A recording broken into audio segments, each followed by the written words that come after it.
নির্বাচনের আগে গুজব এবং অপতথ্যের ছড়াছড়ি, যেটাকে আমরা ইনফরমেশন, ম্যাল ইনফরমেশন ইত্যাদি বলে থাকি।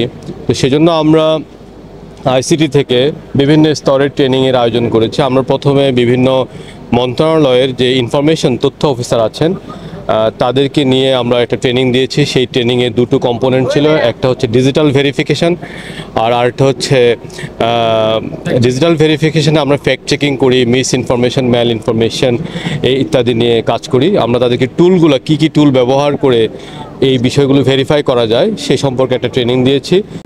এআই এর যে বিষয়টা, এআই ভিত্তিক বিভিন্ন ভিডিও হবে, বিভিন্ন প্রার্থী অপর তার প্রতিদ্বন্দ্বী প্রার্থীকে চরিত্র হনন করবে, বিভিন্ন স্যাটায়ারমূলক কন্টেন্ট তৈরি করবে, এক দল আরেক দলকে অ্যাটাক করার চেষ্টা করবে। তো এই বিষয়গুলো মানে অপ্রত্যাশিত না, এগুলো ঘটনা ঘটেই থাকবে। কারণ হচ্ছে অনলাইন কন্টেন্ট আমাদের কন্টেন্ট ক্রিয়েটারদের আয়ের একটা উৎস হয়ে গেছে। তো সেই জন্য তারা এই কাজগুলো করবে। এই জন্য সবচেয়ে বেশি যেটা প্রয়োজন সেটা হচ্ছে সচেতনতা তৈরি। আমরা আজকে স্কাউটদের মাধ্যমে, বাংলাদেশ স্কাউটসের মাধ্যমে আমাদের যারা রোভাররা আছেন তাদেরকে আমরা সচেতন করেছি।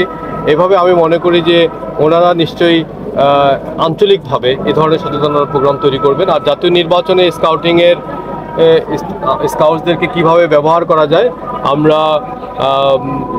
আমরা স্নিগ্ধ সহ এখানকার যারা ব্যবস্থাপক আছেন তাদের সাথে আমরা এই বিষয়ে আলোচনা করব।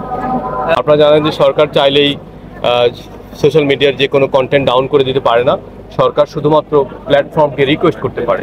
তো সেই দিক থেকে আমরা যদি আমাদের প্রশাসনকে, কেন্দ্রীয় এবং স্থানীয় পর্যায়ে তাদেরকে যদি এই ট্রেনিংগুলো এবং সচেতনতার মধ্যে আনতে পারি, আমি মনে করি যে নির্বাচনের উপলক্ষে তারা আমাদেরকে আরও ভালো সেবা দিতে পারবেন।